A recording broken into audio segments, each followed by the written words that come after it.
Vamos lá, pessoal, vamos lá, vamos lá. Cadê todo mundo? Não tem ninguém. Não aguento mais, quero voltar da aula. Por que pareça. Mas, gente, eu tô pensando em fazer um vídeo aqui. Pensando não, fazendo um vídeo, né?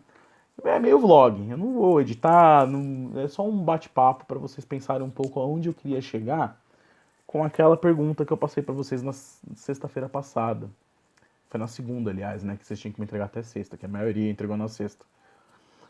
Que é o seguinte: o brasileiro, durante toda a história, tem uma tradição de ser participativo da sociedade e do Estado? A grande maioria de vocês falou que não, que o brasileiro ele não é participativo. Isso é uma boa questão, mas tem uma característica que vocês tinham que ter pensado antes de responder a questão. Quem é o brasileiro?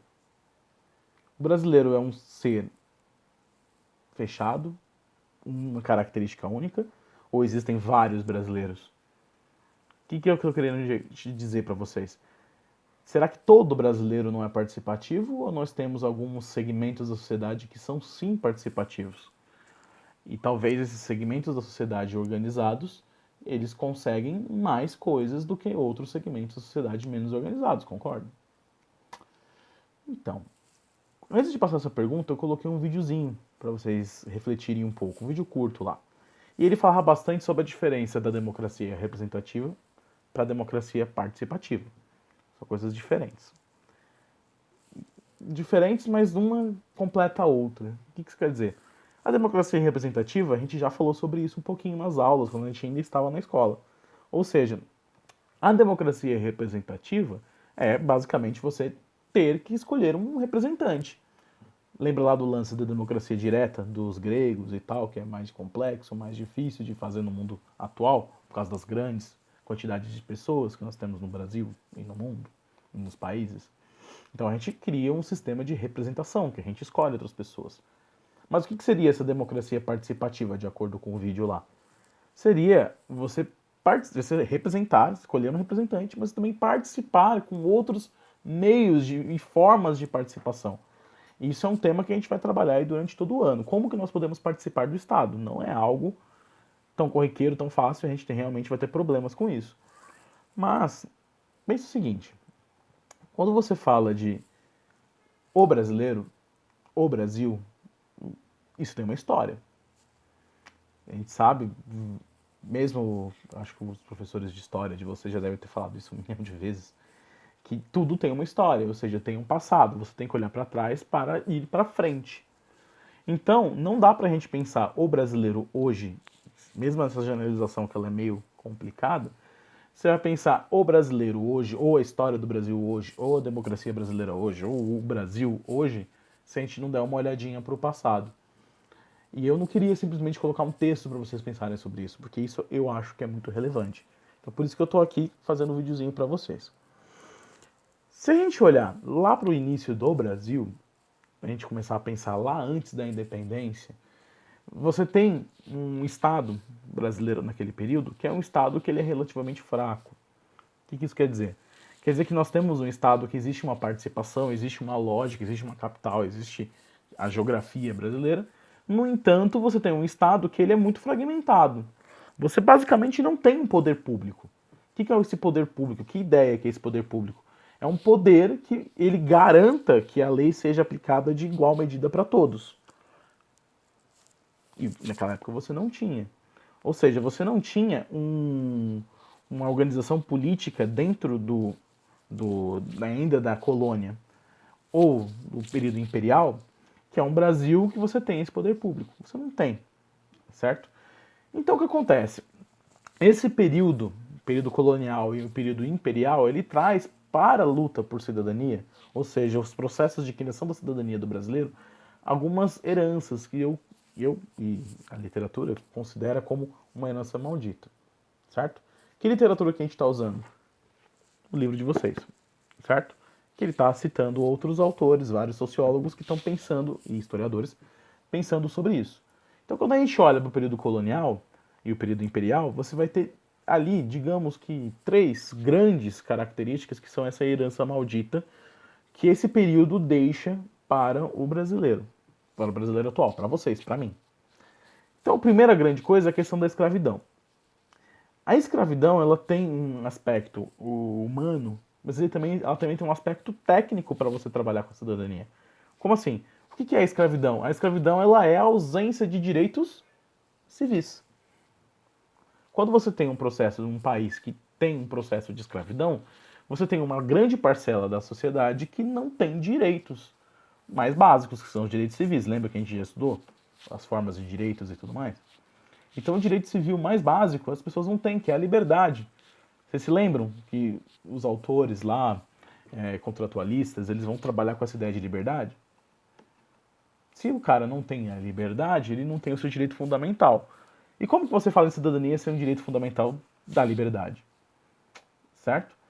A escravidão também coloca um segundo problema. Qual que é o segundo problema? Você vai ter níveis dentro da sociedade. Como assim? Você tem um grupo que ele é abaixo da lei e um grupo que é acima da lei. Ou seja, os senhores de escravos estão acima da lei. Os escravos estão abaixo da lei. O que isso quer dizer? Os escravos não têm direitos civis alguns, nenhum. E os donos de escravos, eles têm muitos direitos, inclusive de controlar a liberdade e a vida de uma outra pessoa. Você acha que quanto tempo demora para você perder essa característica? Será que é rápido, é fácil de você conseguir trazer? Não, realmente precisamos ter direitos civis e tudo mais. Não é uma coisa tão simples. Então a escravidão é um primeiro aspecto que vai ser a herança maldita que vai ser arrastada para nós até hoje. O segundo, o poder absoluto dos grandes proprietários de terras nas suas áreas. O que isso significa? No Brasil colonial e imperial, o Estado não é forte, certo? Como o Estado ele não é forte, ele não impõe a legislação, não impõe a lei, ele não impõe o direito a todos. Como esse Estado não faz isso, você vai ter como se fossem pequenos senhores, como se fossem senhores feudais, mas não são, tá bom? Só para vocês entenderem. Como se cada grande proprietário de terra, os coronéis, digamos assim, eles são a liderança e a força política, o poder público naquela determinada área. Ou seja, quando você olha o Brasil, você tem um poder que seria um poder central, só que os proprietários de terra eles têm praticamente todo o direito e toda a legislação e o controle da legislação nas suas áreas, nas suas terras. Então, esses grandes proprietários, eles estão não só acima da lei, mas eles estão muito acima da lei. Porque a lei, basicamente, ela inexiste, ela é muito fraca. Esse é o segundo aspecto. E o terceiro aspecto é o próprio Estado. O Estado brasileiro, desde a sua origem, ele é um Estado que é chamado até por autores voltados ao weberianismo e tal, como um Estado patrimonialista. O que é um Estado patrimonialista? É um Estado em que os interesses privados são mais importantes e mais relativizados e mais fortes do que os direitos individuais. Ou seja, o direito de cada pessoa, como grupo da sociedade, ele não é tão importante. O que vai ser importante é o direito privado e não o direito coletivo. Você está falando do seguinte: basicamente, o direito coletivo seria o direito público, certo? E o privado seria o meu direito meu. Numa sociedade em que você tem um processo de cidadania, uma democracia bem instituída e tudo mais, a sociedade ela luta para o público, ou seja, o direito comum a todos e que todos desfrutem do direito de igual medida.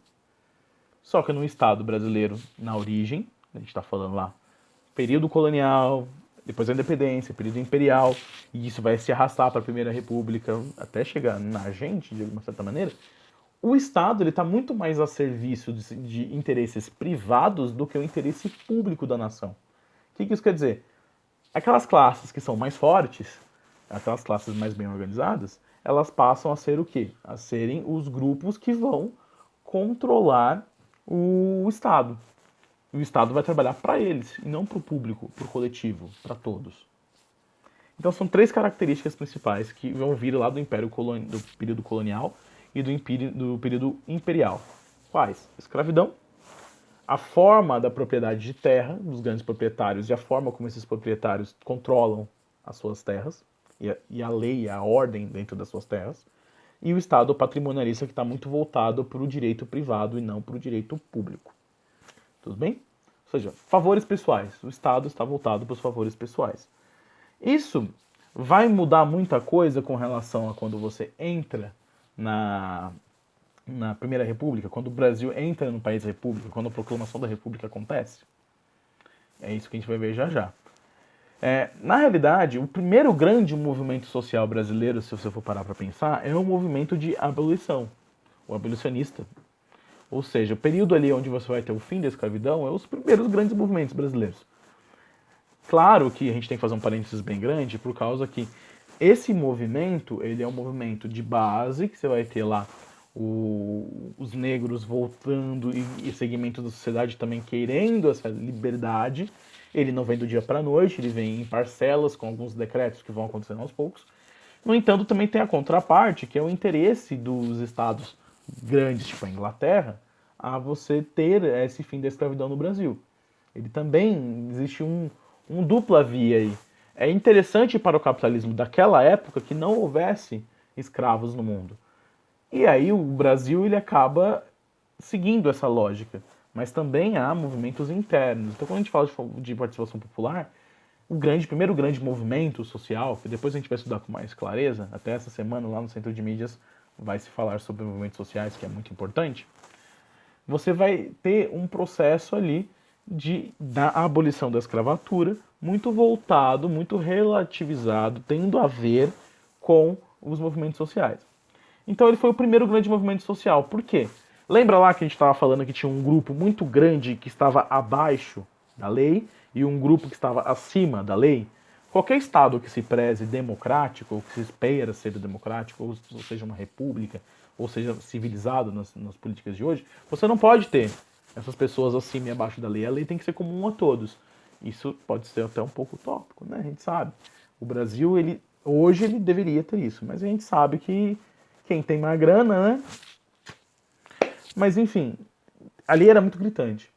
Quando você tem a abolição da escravidão, o que acontece? Essa fase que está aqui embaixo da lei, são os caras que vão adquirir direitos, eles vão ter direitos civis básicos. Então, você tira essa grande quantidade de pessoas que está aqui embaixo e coloca eles na dinâmica da luta por cidadania. Então, uma grande transformação, é um grande momento. O problema, que vocês já devem saber de outras matérias, outras discussões, é que isso não veio junto com uma grande característica de você começar a ter um processo de integração desses novos grupos, principalmente os negros e os ex-escravos, dentro da sociedade. Esses escravos eles não são educados nem são empregados. Você tinha uma massa de escravos que agora, libertos, eles viraram uma massa de desempregados e não educados. Ou seja, você deu o direito civil de liberdade para eles, mas você não deu o direito social de educação, por exemplo. Ou outros, direito a político, por exemplo. Você não dá nada. Então, apesar de ser o primeiro grande movimento social ali, está falando de 1888, aquele período, final ali do século XIX, você vai ter ali uma grande questão. Como que você vai inserir essas pessoas na sociedade? Como que a sociedade como um todo vai encarar esses direitos civis para todos? Isso não é tão fácil. Então, essa proclamação da República, que vem logo em seguida, né, ela não traz nenhuma mudança significativa. Por quê? Porque você simplesmente tira o poder central e passa a ter os estados, digamos assim. Você começa a ter uma subdivisão do poder centralizado. Só que lembra que esse poder centralizado já não era tão forte? Porque na realidade você tinha grupos que dominavam e mandavam nas suas determinadas áreas. Na realidade, essa nova república, ela vai se organizar de uma maneira em que as regiões, as grandes oligarquias daquela época, aquelas pessoas que mais mandam, que têm mais grana, que têm mais força, mais poder político, eles vão se organizar e aí eles vão continuar dominando de uma certa forma, só que agora é com a mão do Estado. E a segunda questão é que essa transformação se dá bastante por militares, por coronéis, né? A república ela não é necessariamente popular, ela não vem de baixo, ela vem de decretos de cima. Então você começa a pensar o seguinte: o que vai acontecer, por exemplo, com eleições? Que uma república, poder do povo, né? Você está começando a trabalhar ali com a ideia de a democracia vai entrar. Como vão ser as eleições? Elas vão acontecer. A gente vai ter direitos políticos? Vai. Mas quem? Como que essas eleições são feitas? Será que elas são... Existe um TSE, um Tribunal Superior Eleitoral, que vai organizar para ver se essas eleições são realmente válidas ou elas vão ser todas eleições fraudadas? O que acontece é que as eleições são fraudadas. Você não tem um sistema de confirmação, de ver se realmente aquilo é a vontade das pessoas e tal. Além de quem pode participar desse processo eleitoral? Os alfabetizados. Sendo que a população brasileira, a esmagadora maioria era analfabeta. Mulheres podiam participar? Não.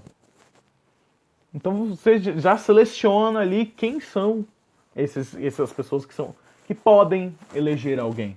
E as que podem eleger alguém, ainda o processo eleitoral é fraudado. Ou seja, o direito político meio... né? Então, o que vai acontecer na sequência? Quando chega ali essa República Velha, dura ali até os anos 30, né, 1930. Quando chega a Revolução de 1930, que tem o feriadinho lá pra nós, né? O feriadinho de julho, que já foi adiantado. Mas o que acontece com a Revolução de 30 é que você tem ali vários aspectos importantes, avanços políticos importantes. Principalmente o voto feminino lá em 32. O voto feminino vem, então você já, opa, vamos aumentar a planilha de pessoas que podem participar de uma eleição. Mas ainda assim, você começa ali naqueles anos 30 até 37, uma evolução até que razoável, focado principalmente nessa participação política da sociedade. Só que em 37, o que vai acontecer? A ditadura do Getúlio Vargas. Então vai ter a ditadura da era Vargas, a ditadura do Estado Novo. Então o que vai acontecer com essas conquistas democráticas que estavam acontecendo? Elas vão começar a ruir. Tanto que o período da ditadura do Getúlio Vargas é o período em que você não tem eleições. Desde que o Brasil se tornou uma república, é o primeiro momento que o Brasil não tem eleições. Ou seja, nem depois, lá na ditadura militar, ainda vai ter eleições fraudadas, como antes. Mas nesse momento você não tem eleições. Então a ditadura do Estado Novo é uma ditadura fechada, completamente rígida. Então, vamos lá, direitos civis. Ah, melhorou, bacana. Direitos políticos. Ah, meio mais ou menos. Certo? No entanto, e os direitos sociais? Direitos sociais, eles evoluem. Mesmo dentro de uma ditadura que tem direitos políticos fechados. Vocês se lembram daquela ordem que eu passei para vocês durante as aulas? Direitos civis, direitos políticos, direitos sociais e vai se transformar lá na frente dos direitos humanos. Olha como o Brasil é complexo, porque o nosso direito civil, ele vem, só que o direito político ele fica meio capenga, e aí nós começamos a ter processos de valorização dos direitos sociais. Como? Entre 1930 e 1945, que é um período ali do Vargas, você vai falar de 37 a 45 Vargas, mas esses 15 anos, pegando como um todo, você vai começar a ter uma legislação trabalhista, você vai ter salário mínimo, você vai ter regulamentação das horas de trabalho, você vai ter a CLT, a Consolidação das Leis do Trabalho, da época, que durou, em certa medida, bastante parte dela até hoje. Ou seja, você começa a ter regulação do trabalho. Se a gente lembrar lá do pouquinho que a gente conseguiu falar sobre os direitos na Europa, a conquista dos direitos sociais não começam pela regulação do trabalho, por causa da Revolução Industrial e tudo mais. Ou seja, o que está rolando? Se a gente parar para pensar... microfone aqui. Se a gente parar para pensar, essas conquistas dos direitos sociais começam pela via do trabalho também aqui. Mas nós estávamos numa ditadura, ou seja, sem o poder político. Ou seja, existiam várias coisas ali naquele momento que você parando para pensar o que estava rolando. Na realidade, o Estado, pai, estava dando esses direitos para baixo, porque a população estava sem a sua organização política, sem participação política, certo? Ou seja, nós podemos chamar isso de cidadania passiva. Como assim cidadania passiva? O Estado, ele dá o direito às pessoas. Não são as pessoas que exigem o direito do Estado. Isso vai gerar um problema grave no futuro. Já começa a pensar um pouco lá na questãozinha que eu passei para vocês? Tem lógica. Quando você pensa nisso, você vai ver que logo depois que acaba a ditadura Vargas, você vai começar a ter maior participação popular. Os direitos políticos eles voltam. Ou seja, de 45 até 64, quando acontece o golpe militar, você vai ter ali 19 anos em que nosso primeiro período democrático de fato. Por quê? Porque ali você começa a ter processos eleitorais um pouco mais, digamos, não fraudulentos, você começa a ter uma legislação eleitoral, você tem uma sociedade mais organizada, você tem ali vários momentos que vão vir, o JK, vai ter vários outros presidentes ali naquele período que são presidentes eleitos e alguns com apoio popular imenso. Então quando você pensa nesse período, as conquistas políticas são intensas. Ou seja, lembra, civis estão mais garantidos. Direitos políticos, opa, melhorou. Mas os direitos sociais, como que eles ficam agora? Travados. Por quê? Porque os direitos políticos estão melhorando. No entanto, o avanço no direito social ele fica mais travado nesse período. Um período democrático, onde as pessoas estão participando. Estranho, né? Se a gente olha o plano de metas do JK, por exemplo, você vai ver lá que vai ter 50 anos em 5, aquela coisa toda. Entre as metas, existiam metas de educação, e essas metas elas foram deixadas um pouco de lado em favor do crescimento econômico, que era o grande foco do plano de metas do JK, lá nos anos 50. Então, nesse período democrático, você não vai ter tanto. O que vai acabar acontecendo? Esses direitos políticos eles ampliam. No entanto, ainda os analfabetos eles não participavam desse processo todo. A gente está falando aí, vamos observar, desde lá da República, em 1888, até agora, que nós estamos nos anos 50, você ainda não tem uma participação dos analfabetos, que são a maioria da população brasileira. Ou seja, nós estamos no período democrático, 1945 a 1964, e nesse período democrático, os analfabetos não participam das decisões políticas. Problemático? Sim, problemático. Porque essa é a maior parte da população. Certo? Na sequência, golpe militar. Eu não vou entrar muito na questão do militar, porque vocês estudam bastante isso em história, né? Então, pensa que ali naquele período você vai ter vários ditadores andando com os seus cargos, cai um, vem outro e tudo mais. E nesse momento, o que vai acontecer? O direito político ele é cassado, certo? Você não tem o direito político por via de regra, que é o direito de participação política, o direito de você conseguir se manifestar e tudo mais, isso é cassado, isso é diminuído. Só que não tinha eleição na época da ditadura? Tinha eleição na época da ditadura.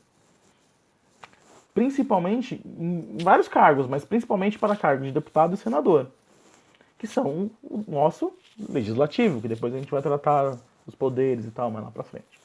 Se der, né? Espero que sim. Então, esses cargos dos senadores e os cargos dos deputados, eles se mantêm. No entanto, essas eleições elas voltam a ser fraudadas. Por quê? Porque você não tem a participação popular ou de órgãos da sociedade civil para observar a forma como as eleições estão sendo feitas.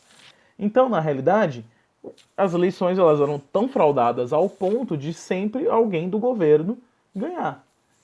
Era sempre para a maioria ser as pessoas do governo, para não mudar a ordem vigente. Certo? E isso é basicamente um direito político meio... E os direitos sociais? Como é que fica? Eles aumentam mais um pouquinho. Por exemplo, você começa a ter o ganho da Previdência para os trabalhadores rurais, que antes não se tinha. Isso foi criado na época da ditadura militar. Então, de novo, vamos fazer um panorama aqui. Quando você olha as grandes conquistas de direitos sociais brasileiras, a gente tem ali, claro, vai ter grupos aqui e ali, grupos movimentos sociais, eu digo, vão ter em vários momentos. Só que até agora você tem uma grande conquista a partir do que o Estado dá para as pessoas. O Estado, ele gera os seus recursos e traz para as pessoas. Ou seja, por exemplo, quando você cria a CLT ela também é importante para na época do Vargas, é importante para o empresário. Por quê? Porque isso regulamenta o trabalho. É uma conquista de direito? É. Hoje é vista como um problema para o capitalismo atual? Sim. O liberalismo olha com ela com um pouco de problema. Por quê? Porque ela trava as relações de trabalho, na visão deles. Mas ali naquele período era importante você ter uma relação ali. Então o Vargas, como ditador, ele fazia um jogo duplo. Ele apoiava a população em algumas coisas, ele trazia algumas...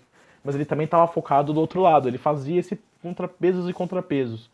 Só que vinha de cima. É isso que eu tô querendo dizer pra você. Vinha de cima. Quando que isso vai mudar? Só com a Constituição de 88. Quando a ditadura realmente acaba. Ali você vai ter grandes movimentos sociais que pretendemos estudar no futuro. Vários movimentos que vão acontecendo pela luta do voto e tal. Depois a gente vai conseguir falar um pouquinho mais sobre a origem da democracia moderna brasileira. Pra gente conseguir chegar até os dias atuais. Eu sempre quero chegar nos dias atuais. Mas nós também temos ali um problemão com relação à criação da Constituição. A Constituição ela vem como uma resposta à ditadura, certo? Então a Constituição, a nossa Constituição é chamada de Constituição Cidadã, uma das maiores do mundo. A gente já falou sobre isso nas aulas. Uma das mais avançadas do mundo em questão de direitos sociais, civis e tudo mais, e humanos. A nossa Constituição, ela vem e traz o retorno à democracia. Ou seja, a democracia volta, nosso segundo período democrático, esse segundo período é até hoje.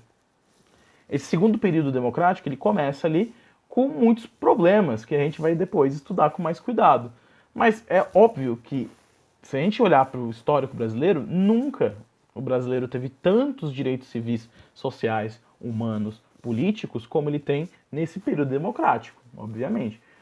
Uma sociedade civilizada com Estado de Direito, que depois a gente vai debater também. Então, hoje, nós temos uma sociedade mais bem organizada, certo? Claro que ali nós vamos ter, em 30 anos, presidentes que vão cair, a gente vai ter problemas com a inflação lá nos anos 90. Só que esses problemas vão ser tratados por quem? Por representantes do povo, por uma eleição que ela é não fraudada. Não há dúvidas que o Brasil é uma democracia. Certo? O Brasil é uma democracia. Tanto que o presidente atual, ele foi eleito pela maioria do povo. Ele não foi eleito por todos, mas foi eleito pela maioria. Isso é a democracia. O nosso país é um país democrático. No entanto, quando a gente volta lá para a questão original, pensando um pouco lá sobre a questão que a gente estava falando lá no começo de tudo, qual que era a pergunta? A pergunta é: o brasileiro, durante toda a sua história, tem uma tradição de ser participativo da sociedade, dos negócios do Estado?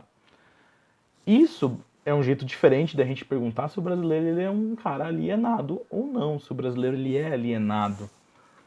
Primeira coisa que a gente tem que ter em mente: o brasileiro não é um grupo específico, todo mundo é o brasileiro. Não. Existem diversas classes, diversos segmentos da sociedade que são sim organizados e eles não são alienados. Eles participam da sociedade de várias maneiras. E aí a gente vai ter desde a organização dos patronais, sindicatos patronais, que são sindicatos das empresas.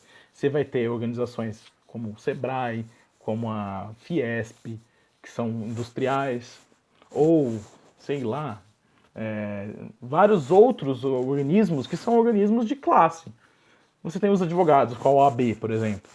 Você vai ter vários segmentos que são sim organizados e não são alienados. Eles lutam ou estão atrás dos seus próprios interesses, dos seus valores, das suas questões. Então, não dá para você falar que o brasileiro é alienado. Quando você pensa assim, você está dizendo o seguinte: todos os brasileiros são alienados? Não.